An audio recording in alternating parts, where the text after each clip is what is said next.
नमस्कार साथियों, स्वागत अभिनंदन आप लोगों का ऑनलाइन क्लासेस में।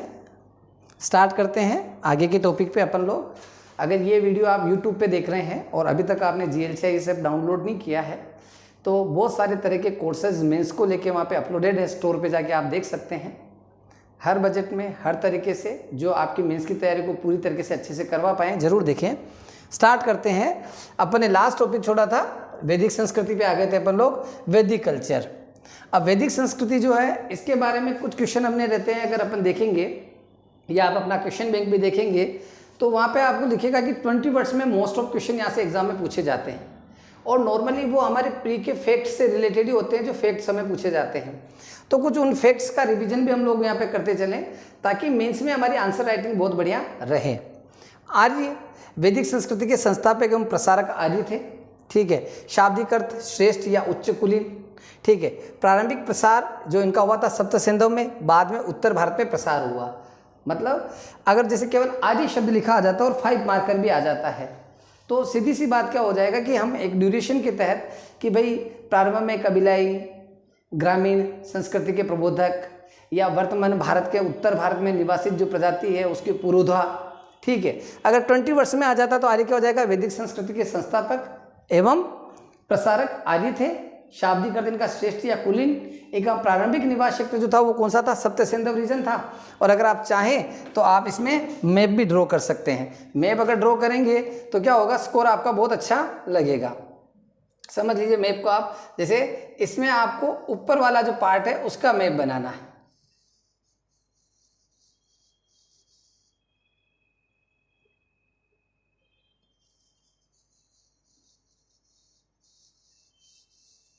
ये वाला पार्ट, तो ये जो आपका पूरा ये सप्त सिंधु रीजन वाला पार्ट है जो सिंधु नदियों का प्रवाह क्षेत्र है, ये इनका प्रारंभिक निवास था। इसमें भी पंजाब वाले भाग में पहले पार्ट में आके ये लोग यहाँ निवासित हुए थे। फिर उसके बाद धीरे धीरे इनका विस्तार जो है उत्तर भारत की ओर रहा। चलिए बढ़ते हैं नेक्स्ट क्वेश्चन पे अपन लोग। नेक्स्ट है वैदिक काल। अब जो वैदिक काल है इसका कालखंड अपन देख लेते हैं। 1500 ईसा पूर्व से लेकर 600 ईसा पूर्व के बीच का जो सांस्कृतिक युग है, इस युग को अपन वैदिक पीरियड के रूप में जानते हैं। इस कालखंड को 2 भागों में डिस्ट्रीब्यूट किया गया है। पहला आपका क्या है, ऋग्वैदिक, ठीक है। पहला आपका ऋग्वैदिक 1500 BC से 1000 BC। चूंकि इस काल में केवल ऋग्वेद की रचना हुई थी, ठीक है, और ये उत्तर वैदिक से बहुत डिफरेंट भी है कल्चर वाइज, नियमों के अनुसार। इस कारण से इन दोनों में पर्याप्त अंतर है। तो यहाँ पे एक विभेद आ जाता है, तो उपविभाग में 2 भागों में रख सकते हैं इसको, ऋग्वैदिक और उत्तर वैदिक। उत्तर वैदिक का जो कालखंड है वो क्या है आपका 1000 ईसा पूर्व से लेकर 600 ईसा पूर्व, ठीक है। आगे देखते हैं अपन इसमें ऋग्वैदिक सभ्यता, ठीक है। पहले कौन कौन से इसके मेरिट्स है जिसपे अपने को देखना है या एग्जाम में क्या चीजें आती हैं। पहला ऋग्वैदिक साहित्य व साक्ष्य या ऋग्वैदिक सांस्कृतिक सभ्यता या सांस्कृतिक विशेषताएं, यहाँ से एक प्रश्न। ऋग्वैदिक सामाजिक व्यवस्था के संदर्भ में टिप्पणी, ऋग्वैदिक आर्थिक जीवन के रूप में टिप्पणी, ऋग्वैदिक धार्मिक जीवन के रूप में टिप्पणी और ऋग्वैदिक राजनीतिक व्यवस्था पर टिप्पणी। इसमें से सारा मिला के 11 नंबर का भी बन सकता है। 5 मार्क करके बहुत सारे क्वेश्चन यहाँ से बन सकते हैं। यहाँ से एक एक टॉपिक को अपन देखते हुए चलते हैं। सबसे पहले ऋग्वेद। ऋग्वेद के बारे में 20 वर्ड्स क्वेश्चन बन जाता है। तो डेफिनेटली फिर भी यहाँ पे संभवतः लिया गया है कि जो हमारा ऋग्वेद है विश्व का सबसे प्राचीनतम एवं प्रथम ग्रंथ के रूप में इसे मान्यता प्राप्त है। रचना इसकी वैसे तो ईश्वर के द्वारा कहे गए हैं, ये ईश्वर के द्वारा रचित हैं, लेकिन चूंकि जो फिजिकली एविडेंस है आर्यों के द्वारा रचित ये माने जाते हैं। इसकी भाषा वैदिक संस्कृत रही है। इसके प्रमुख विषय क्या रहा, ईश्वर की स्तुति। अब 20 वर्ड्स में ये आ जाता है तो इसमें लगभग इतने सारे फैक्ट है कि अपन मेन रूप से क्या लिखें। तो पहली बात तो ये रहेगी संभवतः विश्व का सबसे प्राचीन एवं प्रथम ग्रंथ वैदिक संस्कृत में आर्यों द्वारा रचित है जिसमें ईश्वर की स्तुति का वर्णन। ये पहले पेज पे आंसर लेने का तात्पर्य ये था कि 20 वर्ड्स का आंसर आप बेहतरीन तरीके से कर पाएं। दूसरा, इसके कुछ मूलभूत फैक्ट और हैं जहां से भी कभी 20 वर्ड्स अंदर से जैसे होर्त लिखा हुआ आ गया तो ऋग्वेद को पाठनकर्ता को क्या कहा जाता है, होर्त कहा जाता है। ये एक लाइन में आपका आंसर हो गया, 3 नंबर पक्के मिलने हैं। ऋग्वेद में कितने मंडल है, 10 मंडल, ठीक है। इसमें भी पहला और 10वां जो मंडल है वो सबसे बाद में लिखे गए। जो ऋग्वेद है वो किस प्रारूप में लिखा हुआ, तो ऋग्वेद को ऋचाओं में लिखा गया है। मतलब ऋचाएं एक तरह से श्लोक से थोड़ा बड़ा रूप। इसमें सूक्त है, इन ऋचाओं में सूक्त दिए गए हैं। तो सूक्तों की संख्या कितनी है? 1028 सूक्त। ऋग्वैदिक कालीन सामाजिक, धार्मिक, राजनीतिक जीवन पर विशेष प्रभाव, मतलब जो ऋग्वेद है उसमें जो भी लिखा हुआ है उसी से वहाँ की सोसाइटी, वहाँ का धर्म, रिलीजन, वहाँ का पॉलिटी सिस्टम और वहाँ की लाइफस्टाइल बहुत ज़्यादा प्रभावित थी, उसी के अनुसार उनका जीवन अनुसरण था। ठीक है, आगे देखते हैं अपन लोग गायत्री मंत्र। अब ऋग्वेद के अंदर जो चीज़ें, वहाँ से एग्जाम में क्वेश्चन आ सकता है।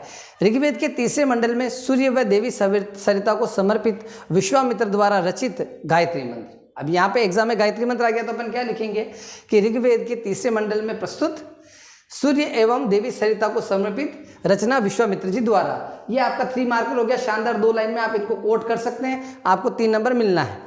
खिल, अब ये क्वेश्चन भी क्या है कि बहुत ज़्यादा अभ्यास में पीएससी मेंस में पूछा जा सकता 3 अंक में, प्री में तो पूछा ही जा चुका है स्टेट पीसीएस के किसी एग्जाम में। ऋग्वेद के 8वें मंडल में हस्तलिखित ऋचाओं को खिल कहा जाता है। कुछ ऐसी ऋचाएं हैं जिनको हस्तलिखित किया गया। अब ये कि यहाँ पे एक डाउट आज तक किसी विद्यार्थी ने मुझसे नहीं पूछा कि साहब जो खिल है ये हस्तलिखित है, तो बाकी सब कैसे लिखा था? उस समय क्या प्रिंटिंग प्रेस था? ठीक है, ये नेक्स्ट वीडियो के लिए डाउट रखता हूं, आप लोग मुझे बताइएगा कि यहाँ पे ये हस्तलिखित का तात्पर्य अभिप्राय क्या है। ठीक है, चातुर्श्य वर्ण समाज।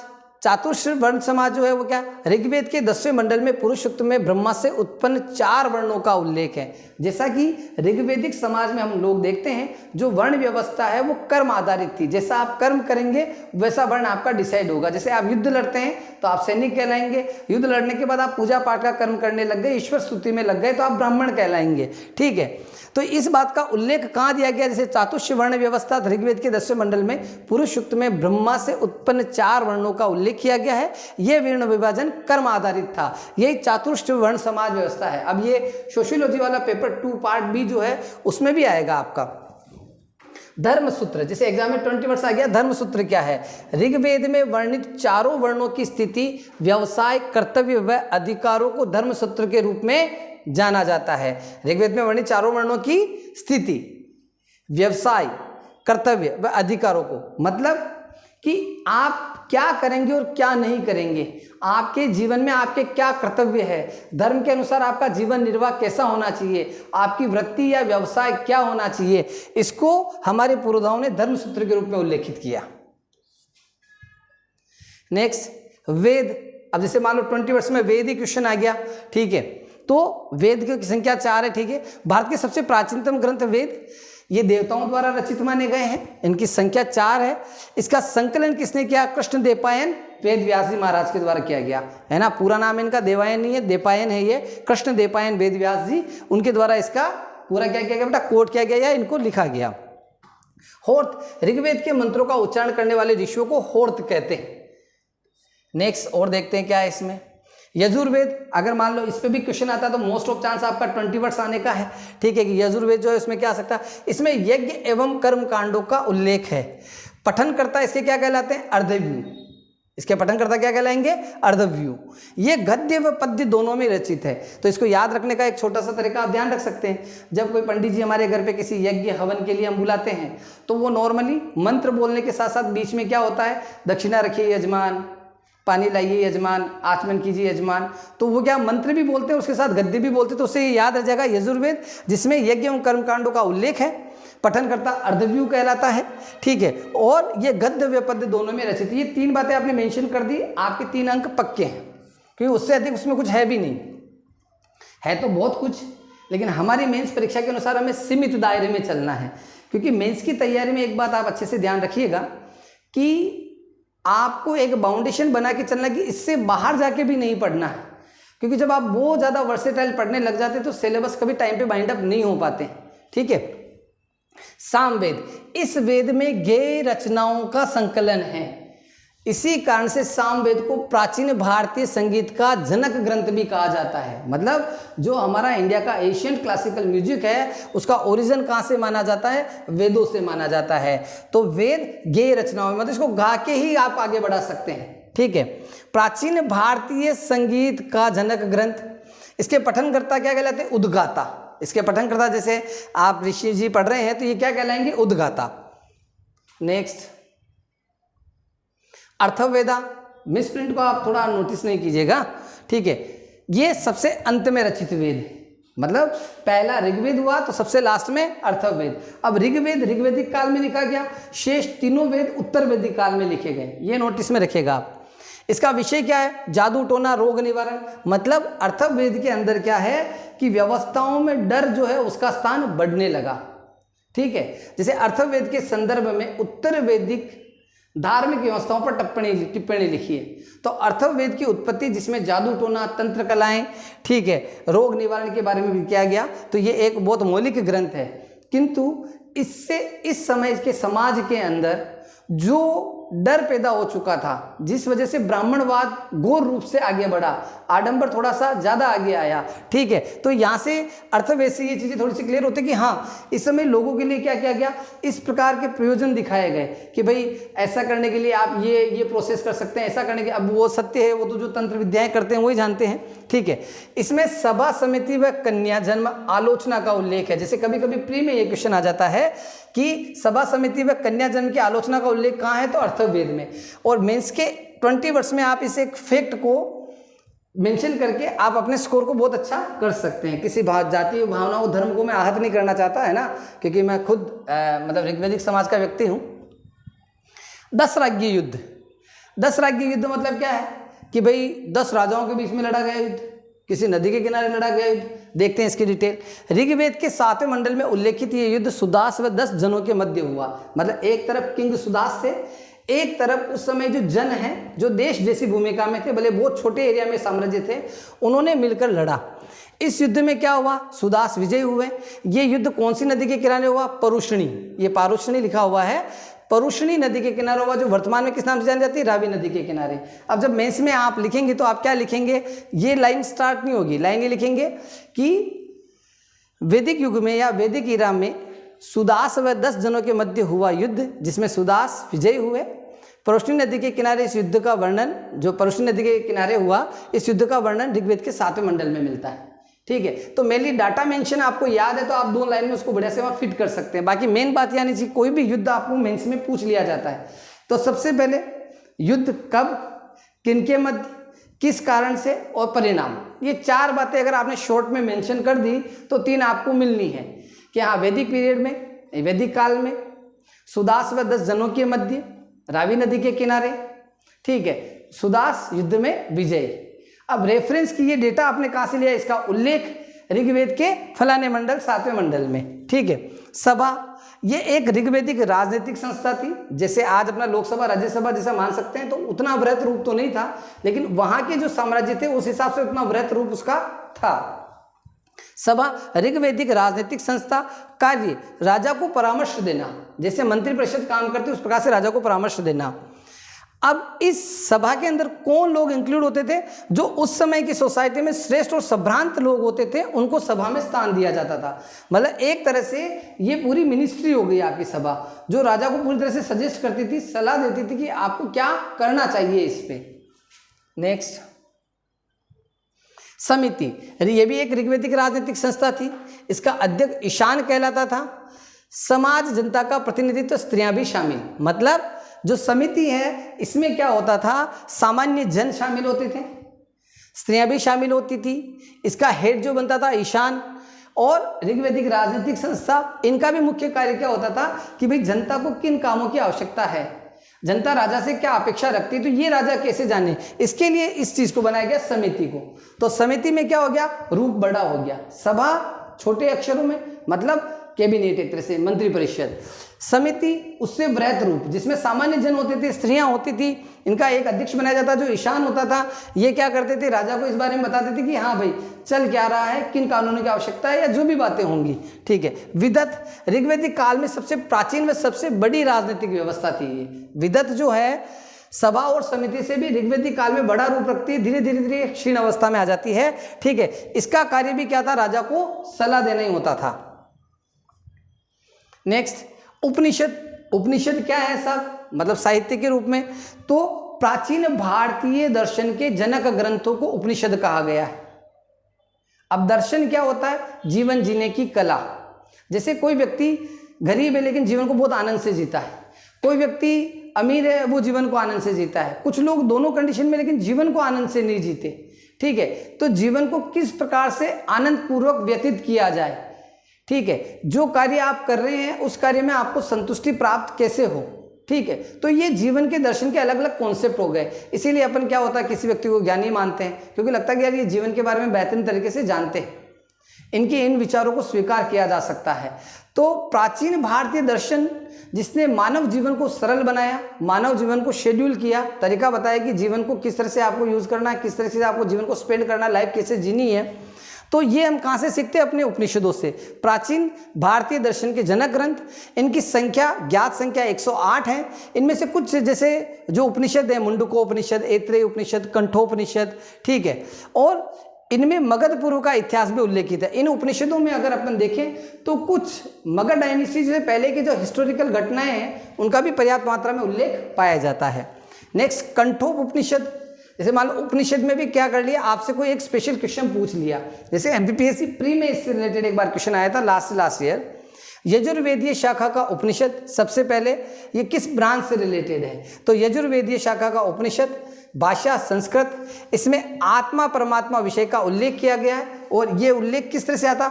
यम व नचिकेता के संवाद के माध्यम से जीव क्या है, जीवात्मा क्या है और परमात्मा क्या है, इन प्रश्नों का सरल भाषा में लोगों को समझाने के लिए जो वर्णन है वो आपको कहाँ मिलता है? कंठोपनिषद में। पहली बार आत्मा परमात्मा के बारे में अगर कोई मौलिक ग्रंथ में प्राप्त होता तो वो कंठोपनिषद ही है। नेक्स्ट आगे बढ़ते हैं, जाबाली उपनिषद है या जाबाली उपनिषद, सामवेदीय शाखा का उपनिषद। किस शाखा से रिलेटेड है? अब ये याद नहीं है तो इतना चिंता नहीं करना है। जाबाली उपनिषद संस्कृत में रचित, इसमें ज्ञान, योग, हेतु, अहेतु के सिद्धांत दिए गए हैं। ठीक है, बस इससे ज़्यादा इसमें कुछ ज़्यादा भी नहीं आएगा। अब आपको कोई स्पेशल डेटा जो आपने प्री में पढ़ रखा है कि जाबाली उपनिषद में इसका भी उल्लेख है, मैंने पढ़ा है कि आश्रम व्यवस्था का उल्लेख जाबाली उपनिषद में है, तो वो यहाँ पे आप मेंशन कर सकते हैं। मुंडकोपनिषद, ये अर्थवेद के मंत्र भाग का हिस्सा है। मतलब मुंडकोपनिषद कैसे लिखा गया? जो आपका अर्थवेदा है उसके मंत्रों के एक अलग सेक्शन के रूप में, कुंजी के रूप में। इसकी भी भाषा जो वैदिक संस्कृत है वही है। इसमें पदार्थ व ब्रह्म विद्या की विवेचना है। मुंडकोपनिषद में क्या किया गया कि पदार्थ क्या है और ब्रह्म क्या है। ठीक है, तो जो आप और मैं हैं, हम स्वर बोल रहे हैं, ये ब्रह्म है। ठीक है, तो ये ब्रह्म जब हमारे भीतर है तो उसको कैसा देखा जाए, और जब हम हमारे भीतर ब्रह्म है तो हम पदार्थ क्यों हैं? तो ऐसे जो कठिन प्रश्न हैं अपने को मेंस में नहीं पूछे जाएंगे, लेकिन अपने को इतना सा ध्यान रखना कि मुंडकोपनिषद है ये अर्थवेद के मंत्र भाग का हिस्सा है, वैदिक संस्कृत में लिखा है। इसमें पदार्थ व ब्रह्म विद्या की विवेचना है। सत्यमेव जयते जो है हमारा जो राष्ट्रीय आदर्श वाक्य है वो मुंडकोपनिषद से ही लिया गया। ये एक स्पेशल बात आपने और मेंशन कर दी। स्मृतियाँ क्या थी साहब? ये भी बहुत बढ़िया चीज़ समझ लो। जैसे सबसे प्राचीन स्मृति मनुस्मृति, सबसे बड़ी वो कानून संहिता, सब देखेंगे। ठीक है, उत्तर वैदिक कालीन संस्कृत भाषीय वैदिक साहित्य, इसमें तात्कालिक समाज के कार्यकलाप व आदर्शवाद, मतलब जो स्मृतियां हैं उसके अंदर क्या किया गया, नियमों के प्रतिपादन का कार्य किया गया कि एक समाज किस प्रकार से आगे बढ़ रहा है, किन नियमों को आगे लेकर जाएगा। ठीक है, तो उत्तर वैदिक कालीन संस्कृत भाषा में रचित स्मृति एक वैदिक साहित्य का हिस्सा है। आप आंसर में लिख सकते हैं कि संस्कृत में उत्तर वैदिक काल में रचित वैदिक साहित्य, इसमें तात्कालिक समाज के कार्यकलाप एवं आदर्शवाद का उल्लेख। जैसे प्रमुख स्मृतियाँ मनुस्मृति, नारद समिति, कात्यायन समिति, गौतम स्मृति, ठीक है, ये सारे आ गए। अब जैसे वहाँ पे आपके लिखा आ गया नारद स्मृति। अब इस नारद स्मृति में क्या मूल विषय, ये आपको ध्यान नहीं आया तो आप नारद स्मृति पे आंसर कैसे लिख सकते हैं? अब आपको ध्यान नहीं आ रहा है, लेकिन आपको स्मृति के बारे में याद आ गया। उत्तर वैदिक काल में संस्कृत भाषा में रचित वैदिक साहित्य, पहली लाइन इसी के अंदर ये लिखी। इसमें तात्कालिक समाज के कार्यकलाप एवं आदर्शवाद का उल्लेख। मतलब एक परफेक्ट आंसर हो गया जो भले 3 में से 3 अंक ना दिलाए लेकिन 2 अंक दिलवा देगा। हालांकि इतना डीप से नहीं पूछा जाता, क्योंकि वहां पे क्वेश्चन जो आ सकता है वो किस पे आ सकता है? केवल मनुस्मृति पे आ सकता है। तो मनुस्मृति सबसे प्राचीन स्मृति, सबसे विस्तृत स्मृति, जिसे प्राचीन कानून शास्त्र भी कहा जाता है या सनातन धर्म का कानून शास्त्र भी कहा जाता है, जिसमें सनातन धर्म के सभी नियमों का उल्लेख किया गया है। मनुस्मृति, वहां से 20 वर्ष बन सकता है। सूत्र, शायद इससे रिलेटेड क्वेश्चन पिछली बार था। वेदों का विधिवत अध्ययन करने हेतु तो सूत्रों की रचना की गई। मतलब जो वेद हैं उनको किस प्रकार से पढ़ेंगे आप, किस विधि से पढ़ेंगे, उसके लिए सूत्र रचे गए। सूत्रों की संख्या कितनी है? 4। इतना ही लिखना है और चारों को मेंशन कर देना। श्रोत सूत्र, ग्रह सूत्र, धर्म सूत्र, शुल्ब सूत्र। पुराण। अब पुराण क्या साहब, तो ये भी उत्तर वैदिककालीन संस्कृत भाषीय वैदिक साहित्य है। ये रिपीटेड लाइन ध्यान में रखनी है। पुराणों की ज्ञात संख्या 18 है। प्रमुख विष्णु पुराण, शिव पुराण, ब्रह्म पुराण। इनमें पाप, पुण्य, धर्म, अधर्म, कर्म, क्रम इत्यादि का वर्णन है। बहुत सारी ऐतिहासिक जानकारियां भी इनमें प्राप्त होती है। ये पुराण की पिक्स आप भी देख सकते हैं। ठीक है। महाकाव्य, वेदों के उपरांत महाकाव्यों का विशिष्ट स्थान है। मतलब सनातन मतावलंबी धर्म में या सनातन धर्म में सबसे ऊपर आते हैं वेद। ठीक है।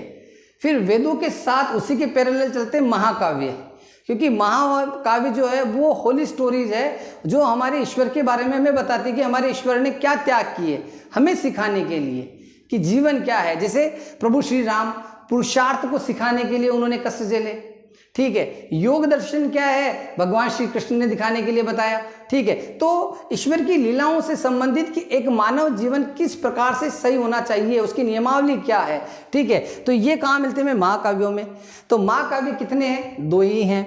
वेदों के उपरांत महाकाव्यों का विशिष्ट स्थान है। इनकी संख्या हमारे यहाँ 2 मानी गई है। रामायण महर्षि वाल्मीकि जी द्वारा, ठीक है, और महाभारत कृष्णदेवरायन वेदव्यास जी महाराज के द्वारा रचित की गई है। इनमें धर्म, आराध्य इत्यादि पर व्यापक प्रकाश डाला गया है कि धर्म क्या है, कर्म क्या है, पुरुषार्थ क्या है, इन चीजों के बारे में विशेष रूप से समझाया गया।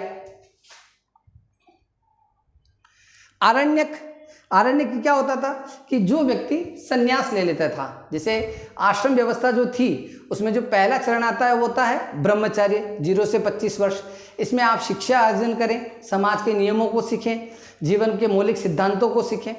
25 से 50 गृहस्थ आश्रम, आप भिन्न प्रकार के जो ऋण होते हैं, पितृ ऋण है, देव ऋण है, इन ब्राह्मण ऋण है, इन ऋणों से मुक्ति पाएं और संसार को आगे बढ़ाएं। 50 से 75 वाला वर्ष कि अब आपको घर का त्याग तो कर देना है, लेकिन आपको समाज जो है उसकी सेवा करते रहना है। आप गांव के मंदिर है, गांव के आसपास आपका निवास है, या घर से भी आपका खाना आता जाता है, लेकिन 25 साल रखकर आप गांव की सेवा करते हैं। और 75 के बाद का ईयर हो गया आपका, मतलब ये बीच वाला जो है वो वानप्रस्थ हो गया। और लास्ट आपका चौथा जो एज आ गया वो संन्यास आश्रम आ गया, 75 to 100। ब्रह्मचार्य, ब्रह्मचार्य के बाद गृहस्थ, वानप्रस्थ और उसके बाद संन्यास। तो संन्यास काल में जो ब्राह्मणों ने जंगलों में बैठकर पेड़ों के नीचे, वृक्षों के नीचे जो दार्शनिक ग्रंथ लिखे, जो वैदिक विचार लिखे, इन्हें क्या कहा गया? आरण्यक कहा गया। अब जो आरण्यक ब्राह्मणों के नाम से जाने गए या वो कहीं पे भी लिखे गए, वो हम क्या पढ़ते हैं? ब्राह्मण साहित्य के रूप में जानते हैं। लेकिन जो साहित्य कहाँ लिखा गया, भले किसी के द्वारा लिखा गया, लेकिन कहाँ लिखा गया? जंगलों में बैठकर लिखा गया, संन्यास काल के दौरान लिखा गया, उन्हें हम आरण्यक की संज्ञा देते हैं। संन्यास काल में ब्राह्मणों द्वारा जंगल में रचित दार्शनिक वैदिक साहित्य, इनमें वैदिक दार्शनिक व्याख्या की गई है कि वेदों के जो भाव है उन भावों को अपने व्यक्तिगत स्वरूप से व्याख्या करने का प्रयास किया गया है। जैसे ऋग्वेद है, उससे संबंधित आरण्यकों का नाम आता है। ठीक है, वो आगे देखेंगे आप प्री के जब फैक्ट पढ़ेंगे तो। वेदांग, वेद धन अंग, वेदों के अंग क्या है? शब्दार्थ वेदों के अंग, वेदों को समझने हेतु रचित, मतलब वेदों को भली भांति से समझ पाएं, क्योंकि वेदों की भाषा इतनी सरल नहीं है, वेदों का जो अर्थ है वो इतना सरल नहीं कि आम रूप से समझा जा सके। तो उनका अध्ययन करने के लिए वेदांग रचित किए गए, जिनकी संख्या कितनी है? 6।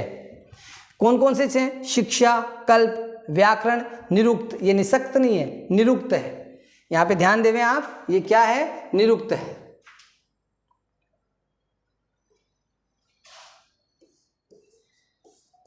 निरुक्त,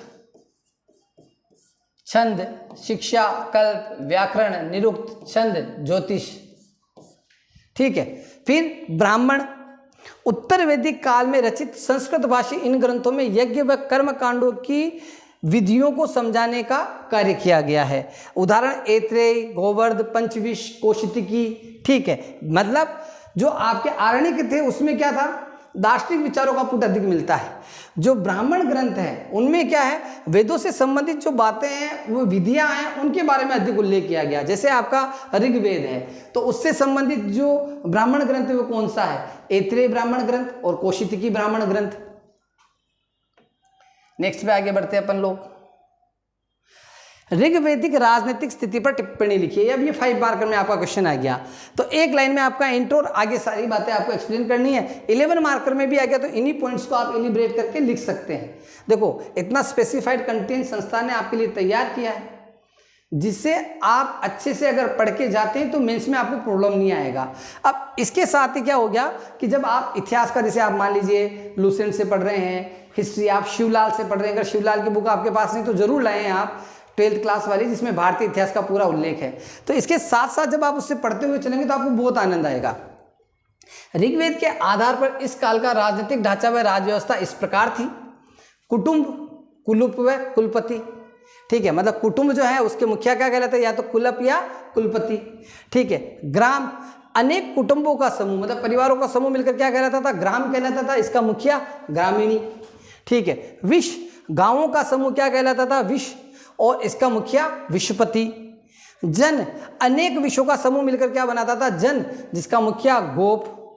राष्ट्र, देश अथवा राज्य को इसकी सर्वोच्च इकाई जो है, मतलब ये सर्वोच्च इकाई है, ठीक है, यहाँ पे इकाई है ये कि भाई ऋग्वेदिक राजनीतिक संस्थाओं में सबसे सर्वोच्च इकाई राष्ट्र या देश हुआ करता था, ठीक है। उसके बाद जन आता था, फिर विश्व आता था, फिर ग्राम, फिर कुटुंब। ये पूरी इस तरह की राजनीतिक व्यवस्था थी। अब जैसे मान लो 11 मार्कर में आ गया तो आपको पदाधिकारियों के बारे में बताना पड़ेगा। जैसे एग्जाम क्या गया, ऋग्वैदिक राजनीतिक पदाधिकारियों पर टिप्पणी या प्रमुख पदाधिकारी कौन थे, 3-4 के नाम लिख दीजिए। 20 वर्ष में आ गया राजा या सम्राट। तो यहाँ पे दोनों प्रकार की व्यवस्थाएं थी, या तो वंशानुगत भी होता था या चयनित भी होता था, दोनों चीजें होती थी। वंशानुगत भी होता था और आपका चयनित भी होता था,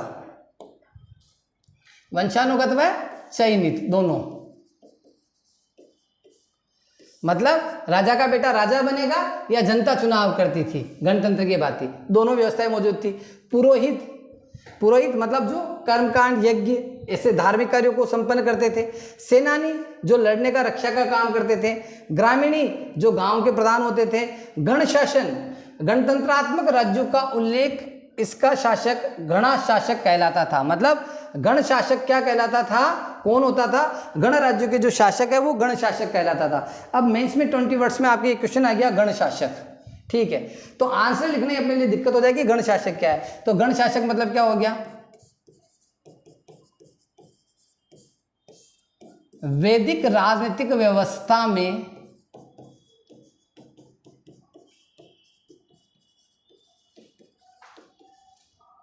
गणतंत्र के या गणतांत्रिक राज्य के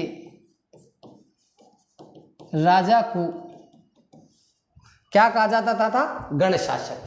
क्लियर। नेक्स्ट आगे बढ़ते हैं। सभा, मंत्री परिषद के सदस्य। समिति, लोकसभा, थोड़ा बृहद रूप, जनता से भरा हुआ भाग कि भाई हाँ जनता उसमें इंक्लूड हो रही है, इस प्रकार से। ब्याज व दंड व्यवस्था, मतलब उस समय ऋग्वैदिक समाज में व्यवस्थित कानून व्यवस्था थी, ठीक है, लेकिन व्यवस्थित कानून व्यवस्था ऐसे थी कि नियमों से, मतलब राजा जी ने नियम ले लिया वही, तो वो उतनी सिस्टमेटिक भी नहीं हो पाई थी, क्रमबद्ध भी नहीं हो पाई थी। यहाँ पे हो जाएगा ब्याज व दंड व्यवस्था। व्यवस्थित कानून व्यवस्था का थोड़ा सा अभाव पाया जाता है, यहाँ पे अभाव लिखना भूल गए शायद, वो अभाव है यहाँ। किंतु अपराधों के लिए कठोर दंड था, जो अपराध है उनके लिए कठोर दंड था। मृत्यु दंड का भी प्रचलन पाया जाता है, मतलब ये राजनीतिक व्यवस्था को लेकर मृत्यु दंड। अब मृत्यु दंड के लिए 2 अपराध मुख्य माने गए ऋग्वैदिक काल में। पहला गाय की हत्या और दूसरा ब्राह्मण हत्या। इन 2 हत्याओं में मृत्यु दंड का जो है प्रावधान किया गया था, ठीक है। आगे बढ़ते हैं अपन लोग।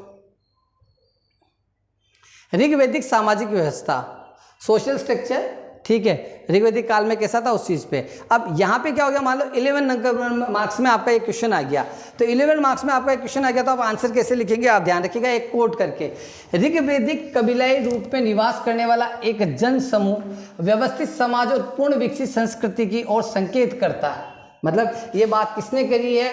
विंसेंट स्मिथ ने, इतिहासकार। उनके कोट से अपन ने इस बात को आगे निकाला कि ऋग्वेद एक कबीलाई रूप के निवास करने वाला एक जन समूह, व्यवस्थित समाज और पूर्ण विकसित संस्कृति की ओर संकेत करता है। ये एक कोट अपन ने लिख के अपने 11 मार्कर की शुरुआत करी। अब 5 मार्कर में है तो अपन कोट नहीं डाल सकते, ठीक है, मतलब डायरेक्टली अपने को आंसर ही लिखना पड़ेगा कि वहां की सोसाइटी में क्या क्या कल्चर था।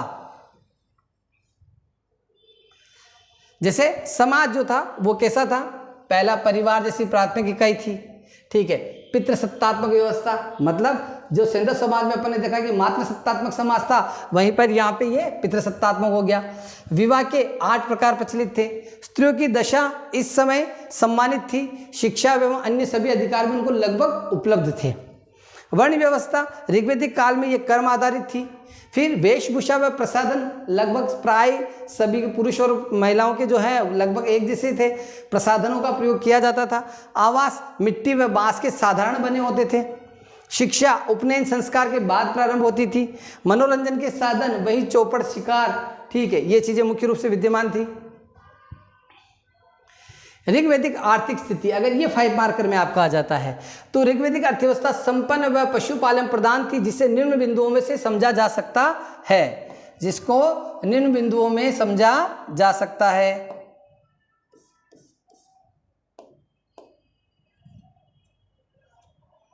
समझा जा सकता है, ठीक है। पहला, कृषि। अब यहां पे विशेष बात ध्यान रखिएगा, सिंधु समाज जो था उसकी अर्थव्यवस्था का केंद्र बिंदु क्या था? व्यापार। ऋग्वैदिक समाज की अर्थव्यवस्था का केंद्र बिंदु क्या था? पशुपालन। और उत्तर वैदिक समाज में क्या आ जाएगा? कृषि, है ना। अब कृषि के बारे में लिखेंगे अपन लोग कि इस समय व्यवस्थित कृषि स्वरूप उपलब्ध था। लोग अनाज एवं अन्य कृषि करते थे। पशुपालन, गाय, बैल इत्यादि, ठीक है। गाय जो है वो संपन्नता का प्रतीक मानी जाती थी। जितनी अधिक गाय होगी उतने अधिक व्यक्ति रिच माना जाएगा। लघु उद्योग, कुछ मात्रा में लघु उद्योगों का विकास हो चुका था, ठीक है। आखेट, इस समय आखेट भी पर्याप्त मात्रा में प्रचलित था और वह भी व्यवसाय का एक हिस्सा होता था, क्योंकि सभी लोग तो शिकार करने में सक्षम नहीं होते थे।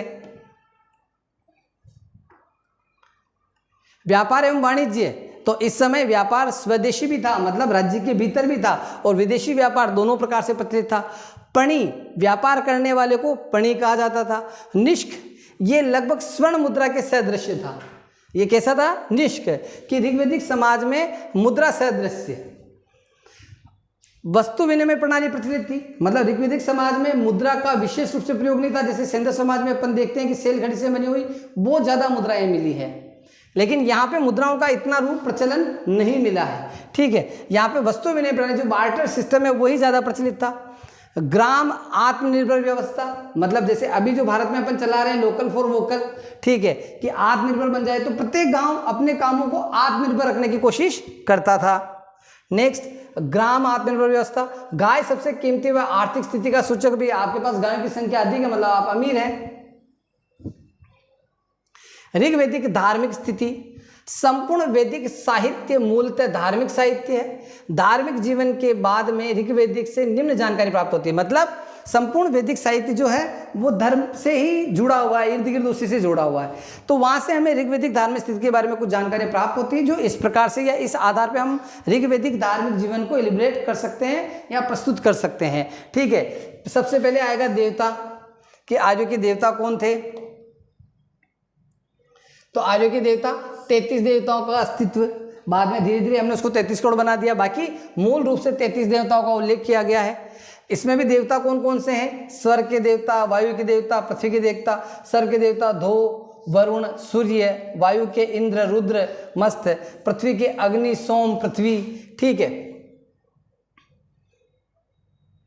उपासना का आधार क्या था? तो ऋग्वैदिक समाज प्रकृति उपासक था। प्रकृति में जिनसे वो कुछ लेते थे वो उनके लिए पूजनीय होता, जैसे माँ सरिता, नदी, सूर्यदेव, चंद्रदेव, ठीक है। आराधना एवं यज्ञ, इनका विशेष महत्व था। कुछ प्राप्त की अभिलाषा से लोग पशु, अनाज, धन इत्यादि का दान करते थे और यज्ञ हवन करवाया करते थे।